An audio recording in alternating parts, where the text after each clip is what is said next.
Hello, everybody, and thank you so much for being here on Deborah Kobylt Live. I am proud to introduce you to my friend. Actually, she's a friend of the show and a very dear friend of mine, Ellen Shane. She's the mom of Emily Shane, who was killed on the Pacific Coast Highway April 2010 by a lunatic, outraged driver who was sentenced to prison. And she's here to talk about this beautiful butterfly release program. The Emily Shane Foundation is going to be having an event to raise money for all the good work that they do over at the Emily Shane Foundation and helping kids. Ellen, thank you for being here.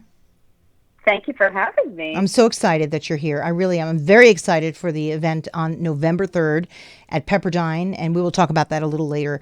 Do you mind starting off the Yes, program telling people, in your words, what happened that night? I know your husband was on his way to pick up Emily.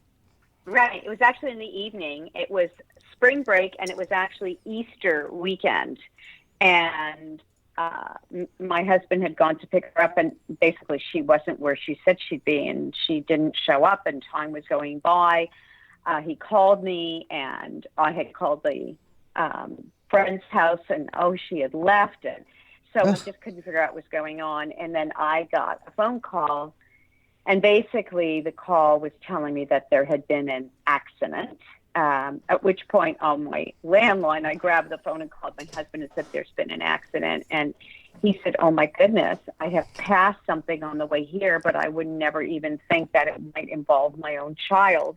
So he raced out. And the bottom line is that they were going to airlift Emily, but it wasn't necessary. She died when they were working on her in the ambulance at Zuma Beach. It's just so heartbreaking to me that every time I hear this story, I'm not quite sure how you continue, but you do. In fact, that night, Ellen, your husband drove home without Emily in the Yes, car, and he said to you and your other two daughters, "We're going to make something of her life," which still brings chills for real to me. So tell me what he said when he went home. so the first thing he said is that we've got to do something to keep her memory alive and honor who she was. And she was 13 years old. She was in eighth grade. And he immediately thought, what epitomizes Emily? It was her kind, giving nature. She was really always out to help others, sometimes in a significant way and sometimes in a little way, just little things. Yeah. Just as an example, it used to break her heart if she'd see someone who was homeless. I had to have a supply of some type of food bar or something that I could hand to people if they were hungry. So that was who she was. So we started off with just having a good deeds website. That's what we were initially, nothing more than that. And a lot of people, especially at the beginning, were doing all kinds of wonderful things in Emily's memory. And then how did you develop the Emily Shane Foundation and in conjunction with the C program? If you could tell us what that is. And let's not forget to talk about Sure. what your husband talks about when you are helping other kids in middle school. You've developed something called Pass It Forward. So let's start a little bit with Yes. the Emily Well, Shane. our foundation, right? Our foundation's motto is Pass It Forward because that's what we Incredible. started with. We started with a Pass It Forward website, which basically was to encourage people to do good deeds or acts of kindness. So that was Wow. what we were from the get-go. The Emily Shane Foundation was simply a Pass It Forward website. And then in a period of time, I felt, and the word is compelled, it wasn't like I had a choice, that I had to do something more significant. And especially because over time, the amount of good deeds, as time goes by, people forget, it's not as prevalent in people's minds, and the good deeds were waning. And I felt like I had to do something more. And so I wanted to do something that would comprise two things. One, that it would be significant to Emily, and two, that it would help other people. And so I tried to think of different things that would have been meaningful to her. And I realized, it came into my mind, wow, Emily was one of those kids who struggled in school. She fell in what you would call a gray area. She didn't qualify or need any kind of special education. And yet in the mainstream classroom, she had a really tough time. In her case, it was dyslexia and processing issues, but it doesn't really matter what the cause is. And so what I did, thinking about that, I went to her school and I said, okay, so what do you do for a child who's sitting in the mainstream middle school classroom, so that's grade 6, 7, and 8, who may be failing, who's struggling, but who can't afford any kind of support or help outside of what's done in the classroom? And the school told me there's absolutely nothing like that. Nothing. Wow. So I knew what I had to do. That's right. And I created this program. I tried to think of something clever because she grew up near the oceans. I thought of the CSEA, standing for Successful Educational Achievement. And then basically, and really what it came. Sorry, go ahead. What is that? So you have mentors, right, who come in and work with middle school teachers. What I did is I modeled it after my experience with Emily, but I do want to add that I worked closely with a middle school teacher who had taught for 40 years.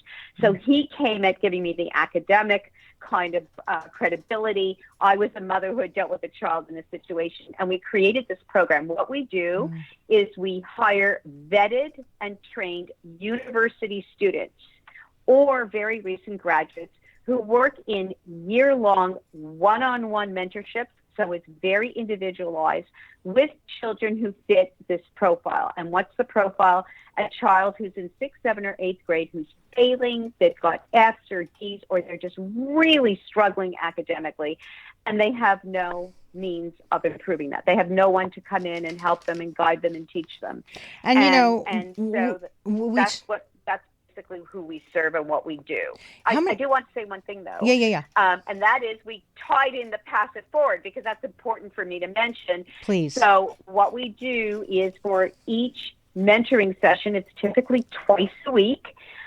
For each session, this child receives their quote-unquote Pass It Forward, is that they have to do a good deed or an act of kindness for somebody or even any living being for every session they have. That's their requirement or cost of admission, if you will, into the program. I love that. So that they're passing forward the gratitude. Wow, that is just incredible. Now, what I love about this is also you talk about middle school. And it's such a time, right, where it's very important to building a kid's self-esteem. When they have poor academic performance, they very often feel so awful about themselves. They're embarrassed to talk to people. I mean, you've seen firsthand what these tutors are doing to help these kids. And I've seen it too, because I've gone to some of your programs and the events in the evening, and you've got the kids who are standing up and they're so grateful. And they say how some of them, they've turned themselves around from an F student actually to an A student. And they have confidence and they're beaming and they feel like their entire lives that are ahead of them, that they have so much there now, so much to give. I love that. Yes, and I think what's great, if you think about it, the mentoring component is really what precipitates the academic improvement. And I always say to the mentor tutors when I'm training them, think about if you had a personal cheerleader coming to you twice a week and going, you can do this, and I believe in you, and let me help you, because some of these kids have no one who's doing that in their lives for them. And as you mentioned, not only when you're failing school could you feel badly about it, it leads to, in some areas, you've got kids, dealing or using drugs, already joining gangs, suffering low self-esteem. There's a lot that can happen when you're failing academically. And I feel that what this program does is help level the playing field where children who are perfectly capable but aren't getting the support they need to get it so that they can succeed in school. And as you mentioned, which is so important, feel worthy and feel good about themselves. Yeah, and have a future ahead of you instead of feeling like, how will I even reach that future? It's so important. Exactly. How many kids so far in your program have you helped? Do you know? So we've helped just about 600 right now. Wow. Ellen, that's incredible. And I've met some of them, and they're wonderful children, and the mentors as well. Phenomenal group of students and teachers and program. The Malibu Times gave you the award of Citizen of the Year. The Obama administration, the Lifetime Achievement Award. Wow, Ellen, that's pretty outstanding. Yeah. All in your daughter's name. You've had special congressional recognition, all so deserved. So, but to do all this, you need money. So we are having on November 3rd, right? Emily loved butterflies, correct? Yes. So, Emily, well, first of all, that was the nickname for her when she was very young. So it became the symbol of our foundation because butterflies represent transformation. And you could look at that in many ways, including our students transforming from where they're at when they come in to where they are when they finish so for the you're school year. basically people can go on. What is the website if they can't come to Pepperdine? It's EmilyShane.org. Okay. Emily Shane, EMILYSHANE.org. However, you're having one of the most beautiful events on November 3rd. That's Sunday in Malibu at Pepperdine, which is incredible, from 2 to 4 p.m. I'm going to be emceeing this. I'm very, very excited about that. I'm telling you, I'm starting now to really pass the word around. Sometimes when you do it too early, people forget. So now I'm really making a push to get people out there. I'll be there emceeing. We have friends there. You can, sponsor butterflies? How does that work? Yes, so it's $10 a butterfly. Oh, and any donor can choose one or as many as they would like to help support our work.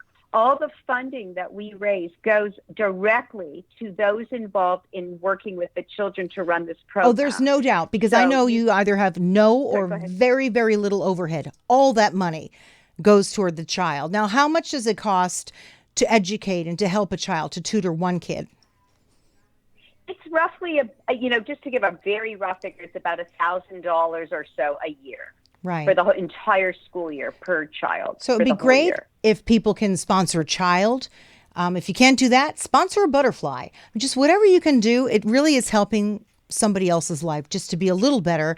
And it's in Emily's name. And every time I think about this and what you're doing for these other kids in her name is just extraordinary. You also have some special guests that are going to be performing, right? On the 3rd. Tell Julia us about that. Rizek, who is an incredible singer and who performed at Stagecoach and other major music festivals, is actually coming to sing for us. I am so delighted that she is going to honor us with her presence. She's like a pretty big star on the rise. I'm telling you, she's really something. Yes. I'm very excited that she's going to be there. And she's also become a friend of ours, Ellen, which is really nice. So it's kind of like we're keeping it in the family.